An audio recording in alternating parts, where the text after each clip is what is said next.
Hey guys, another 7-round Lions mock draft here. This is going to be a different format. There won't be any, I did this in mock draft simulator prior, but there's not going to be any video of the mock draft simulator. This is just the draft I ended up coming up with afterwards.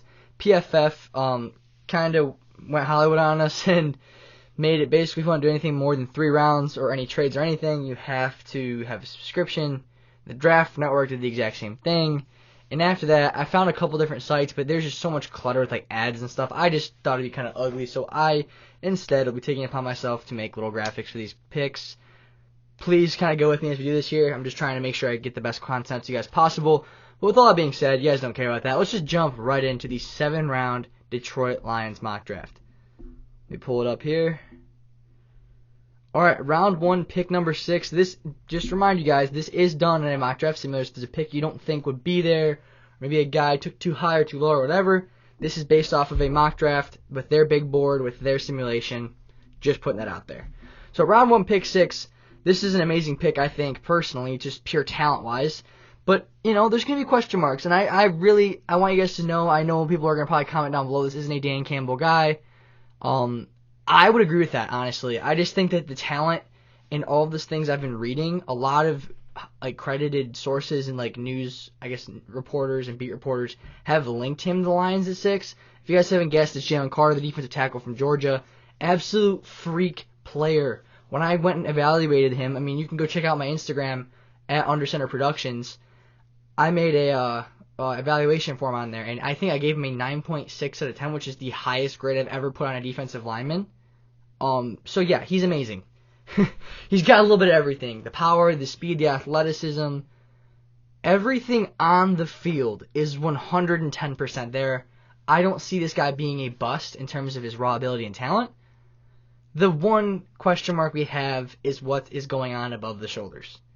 Clearly isn't motivated. Maybe he just doesn't like to work. I don't know what it is. But it's enough to scare me off of drafting him. This pick is simply because, A, the value is 1,000% there, and I've seen a lot of credible sources linking him to the Lions at 6. If I was the Lions, I'd take him at 6. I would see maybe if someone else wanted to trade up to take him, because I just don't know if I can bank on the fact, there's the alleged incident with the car and, the teammate of his dying basically in a drag race. He fled the scene. If he was at the scene, you never know. They might have tested him, might have been intoxicated, and he's in prison right now, right? And then in his pro day, couldn't even finish the pro day workout because he's out of shape. There's just so many question marks. And then Dan Campbell, in an interview, talking about Jalen Carter's teammates, and he said what he had to say was very interesting. I don't know if it's good or bad, guys. I really don't. I would assume that's not good because he definitely didn't gush. Unless that's his way of putting out a smoke screen to try and get Carter at 6. But I just don't know if I love the fit personality-wise. I trust Brad Holmes and Dan Campbell 1,000%. They do make this pick, especially because I know they'll be doing their homework on him. They'll have him in for a draft visit. They've interviewed him. They'll talk to him. They'll figure it out. I trust them. And especially with a culture they've established, an established culture like that might be a culture that can help bring that guy to a better side of things. But personally, the field, if we were talking about just on-the-field product from Jalen Carter, I think he's a top 3 player in this draft class, and this is a slam dunk A-plus pick. My only concern is the thought process, the personality. Is he going to work hard? Is he going to buy in? Is he that guy? Is he a jerk? Is he cool? Is he, selfish? Is he unmotivated? There were questions about work ethic before, and then when he came in overweight and, didn't perform well at his pro day, that really validated some of those kinds of things. Because even if people were just making that up, because people said, it's just they're dumping on Jalen Carter just to dump on him. Well, even if they were proven right by his pro day performance. Personally, love the player. Don't know if I love the match just due to personalities. I don't know if he's a Dan Campbell guy. Dan Campbell has shown he loves high character, high motor guys. I don't know if Carter's on one of those. But the talent is 120% there, guys. I have 0 question marks after watching his film. 0. It's just all about off the field with him. If he gets his off-field sorted out, this is an A-plus slam dunk pick. He's immediately the best defensive lineman, I think, on the team. No, I would say defensive tackle on the team. Sorry, guys. But, that's my pick at 6. At number 18, I have Deontay Banks, the corner from Maryland. Paired up with size and athleticism, fluid at the combine, has good film. I mean, I think he's a very well-rounded player, very solid player, can play a little bit of everything, press, man zone. I think he's the best in more of press man situations, but I mean, he's done a little bit of everything. I think he's very versatile. And the best part is you already have some corners. You don't have to rush him into being a corner one. You have Sutton, who'll probably be your corner one. Okuda will be up there. Emmanuel Mosley, when he comes back, will be up there. Jerry Jacobs played very good minutes last year as well. He's going to get thrown into the mix there. I think he's definitely talented enough to start for us, but I think that you don't really have to pressure him immediately. He's a great player. From all I've heard, good dude off the field.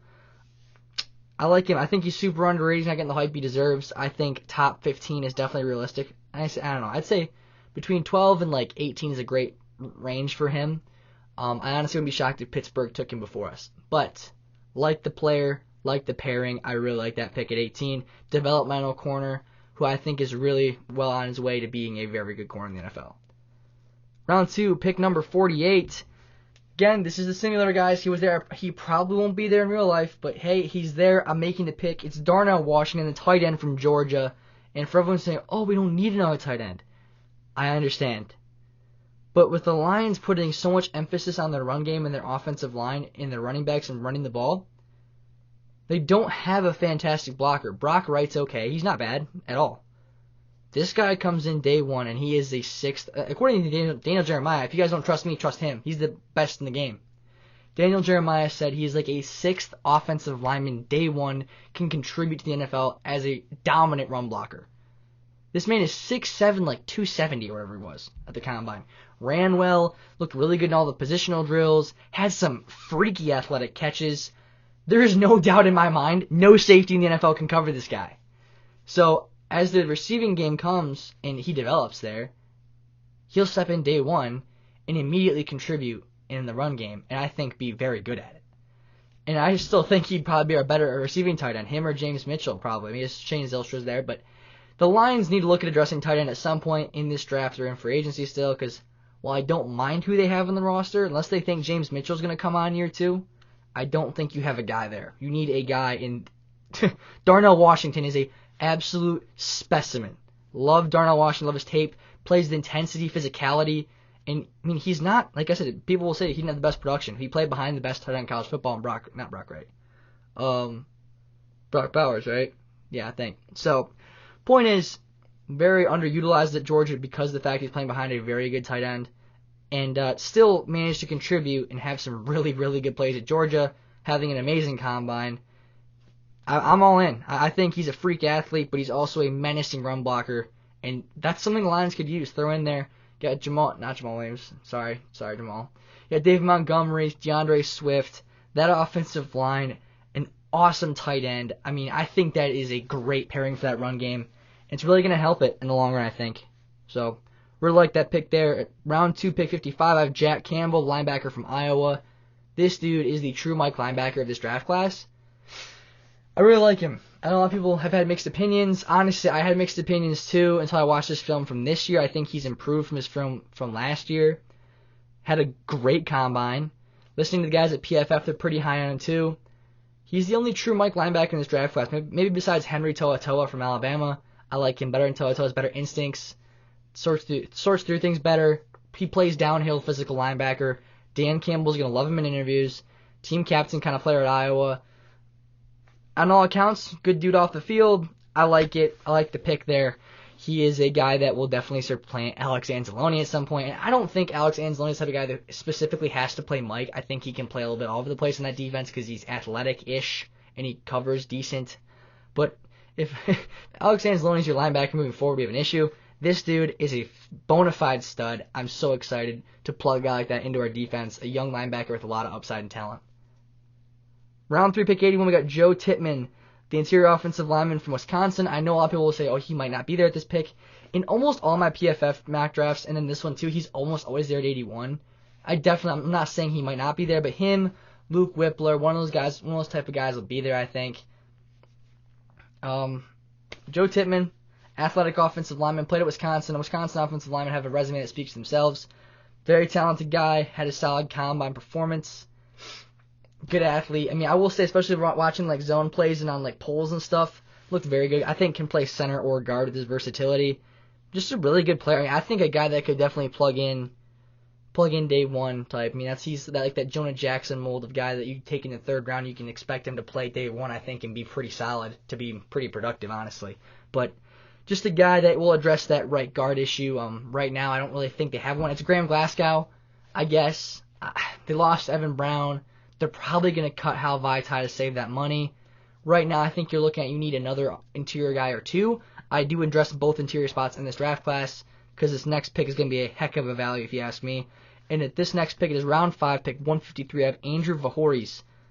Voorhees? I don't know how to pronounce it. The interior offensive lineman from USC. Has played just about every spot in the offensive line in his college career. He was awesome. And then he goes to the combine. I thought he was like a third round type player at the combine heading in. And then he blew his knee out. Poor guy at the combine drills. He blew his knee out. And he went in on the bench press. After, offensive line, you gotta be able to bench some, right? I mean, especially those interior guys, you gotta be able to get on guys and keep it moving. He went in and benched after blowing his knee out. He benched basically without, either of his legs. Anyone who lifts weights knows it's pretty dang tough, and he still repped out like 30-something reps. I think it's like 37, 38 reps with 225. Absolutely insane upper body strength. But his biggest thing at USC was he played in that, flashier offense, a lot of pass protection reps, a lot of outside zone, a lot of just zone in general type reps. Looked really good. I mean, I get he's playing Pac-12 defensive lineman, but this dude doesn't have to. He's not going to be able to play probably this year. But he is a guy in round 5. You're talking the upside of a second or third round type pick in round 5. The value is absolutely there. The toughness is there. The mentality is there. Definitely a smart football player. Obviously very physically gifted.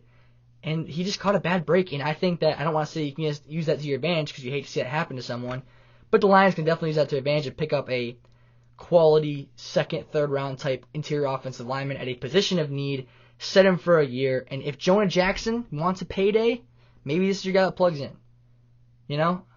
He's got that flexibility. Tippmann does too.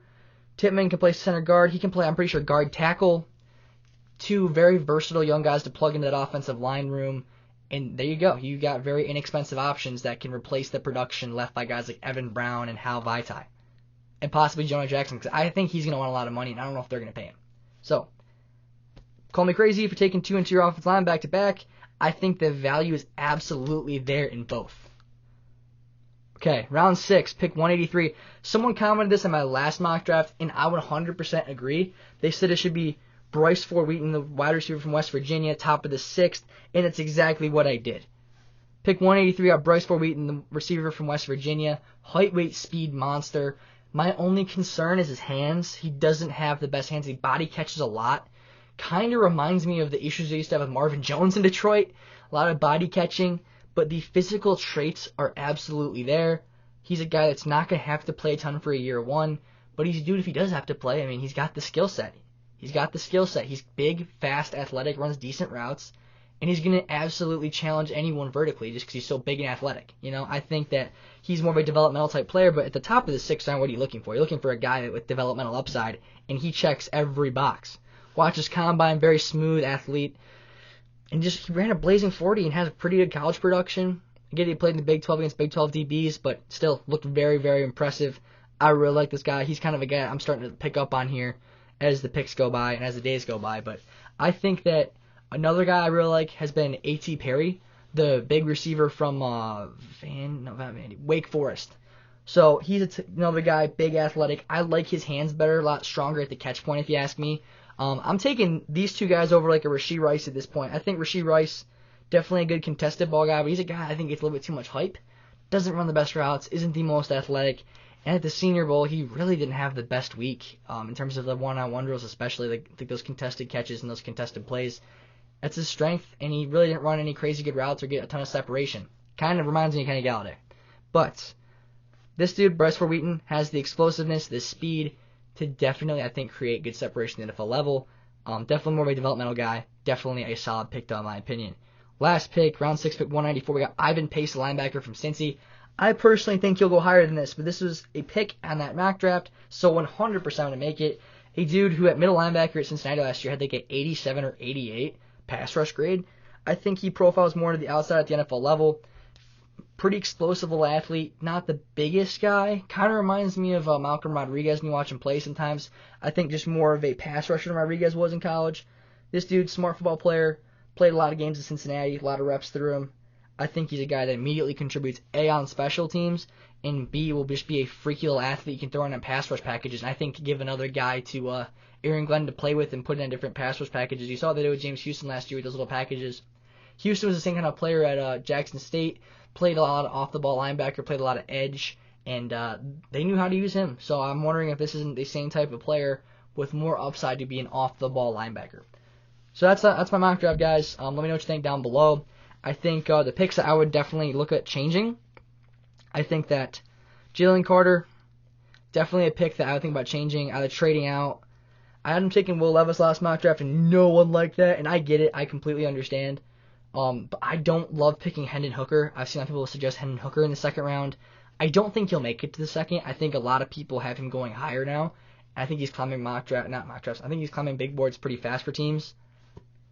So I would definitely think about changing the Jalen Carter pick. Deontay Banks, I love that pick. Darnell Washington, he might not be there, but you never know. He could definitely be there at 48. I love that pick.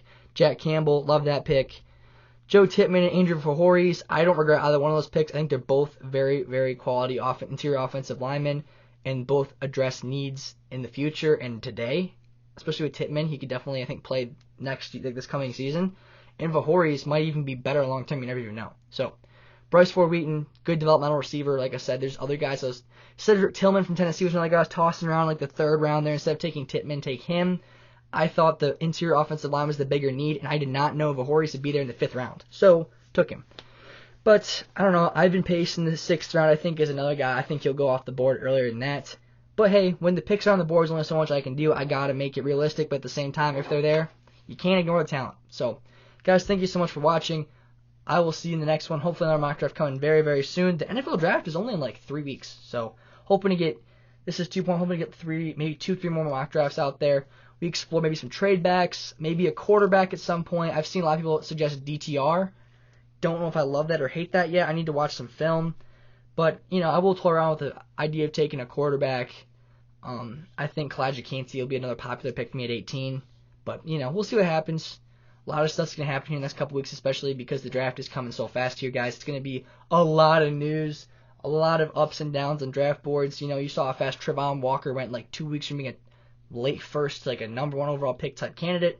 A lot of news will be coming out soon to kind of change my opinions here. But for right now, this is what I've got. Thank you so much for watching. I will see you in the next one. Peace out.